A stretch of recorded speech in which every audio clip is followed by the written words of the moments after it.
বিয়ের ৬ বছর পার হয়ে গেছে, তারপরেও কোনো বছরেই ভালোবাসা দিবস বলে কিছুই পালন করা হয়নি। কিন্তু এই বছর বরের আবদারে ভালোবাসা দিবসের দিন শাড়ি পরে সাজুগুজু করে তার সঙ্গে একটু বেড়াতে গিয়েছিলাম। আসলে আমার মনে হয় কি জানেন, ভালোবাসার মানুষের সঙ্গে কাটানো প্রতিটা দিনই ভালোবাসা দিবসের মতো। এর জন্য আলাদা করে কোনো দিবস পালন করার প্রয়োজন আছে বলে আমার মনে হয় না। হ্যালো এভরিওয়ান, আসসালামু আলাইকুম। কি অবস্থা সবার? সবাই কেমন আছেন? আশা করছি সবাই ভালো আছেন। আলহামদুলিল্লাহ, আমরাও কিন্তু বেশ ভালো আছি। ভালোবাসা দিবসের দিন ভালোবাসার মানুষটিকে পাশে নিয়ে আরো কিছু ভালোবাসার মানুষদের সঙ্গে দেখা করতে যাচ্ছি, তাই কিন্তু আমার বেশ ভালো লাগছিল। আর রাস্তায় মাঝখানে জ্যামে কিছুটা আটকে পড়েছিলাম, আর এরই মাঝে একটা ভাইয়া ফুল নিয়ে যাচ্ছিল, আর আমার বরমশাই তাকে জিজ্ঞেস করছিল যে ফুলের দাম কত। তিনি বললেন কি জানেন, এই কয়টা ফুল নাকি 500 টাকা। তাই আর ফুল কিনে বরকে অযথা টাকা নষ্ট করতে দিলাম না, কারণ এই ফুলগুলো কেনার পর যতটা আনন্দ পেতাম তার চেয়ে বেশি টেনশনে ভুগতাম। তো ফাইনালি আপনাদের সঙ্গে গল্প করতে করতেই কিন্তু আমি আমার ভালোবাসার মানুষদের কাছে এসে পৌঁছে গেছি। তাহলে আসুন আপনাদেরকে বলেই দেই যে আসলে তারা কে।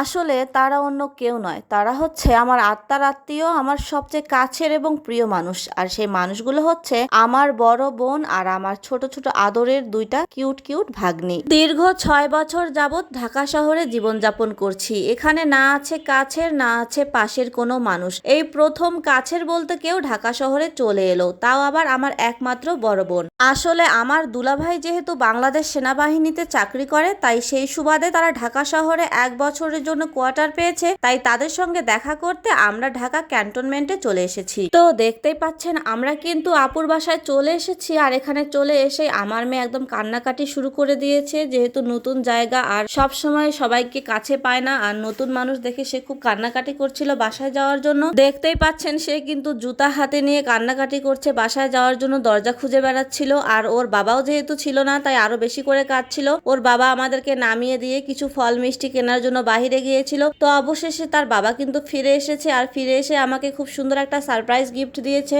আসলে আমার মনে হয় কি জানেন, এই গিফটটা হচ্ছে পৃথিবীর সবচেয়ে সুন্দর আর দামি গিফট, আর সেটা হচ্ছে ফুল। ফুল দেখলে প্রতিটা মানুষেরই মন ভালো হয়ে যায়। আর আপুর বাসায় এসে যেখানেই তাকাচ্ছিলাম আর আয়না দেখছিলাম, আর আয়না হচ্ছে আমাদের মেয়েদের একটা দুর্বলতার জায়গা। আয়না দেখলেই আমরা নিজের চেহারা দেখতে ব্যস্ত হয়ে যাই, তাই না? যদিও বা ইদানিং নিজের চেহারাটা আয়নায় খুব একটা দেখা হয় না, তার মেইন কারণ হচ্ছে সময়ের অভাব। আমার আপু ঢাকায় এসেছে বেশ কিছুদিন হয়ে গেল। আসছে থেকে আমাকে বারবার ডাকছিল, তার নাকি একা একা একদমই ভালো লাগছিল না। আর আমারও বেশ ইচ্ছে করছিল তাদের সঙ্গে দেখা করতে আসার, কারণ অনেক দিন থেকেই তাদের সঙ্গে দেখা হয় না। আর কাছের মানুষগুলো যেহেতু এতটা পাশাপাশি চলে এসেছে, তাদেরকে না দেখেও থাকতে পারছিলাম না। তো অবশেষে ভালোবাসা দিবসের দিন কোথায় যাব ভাবতে ভাবতে আমার বোনের বাসাতেই চলে আসলাম। তো ভাবলাম যে যাই, কিছুদিন তাদের সঙ্গে থেকে আসি, মনটা অবশ্যই ভালো হয়ে যাবে। আসলে সামান্য কিছুদিন হয়ে গেল আপু এখানে এসেছে, আর পুরোপুরি এখনো বাসাটা গুছিয়ে নিতে পারেনি, কারণ তার ছোট ছোট দুইটা বাচ্চা আছে। আর বাচ্চা সামলিয়ে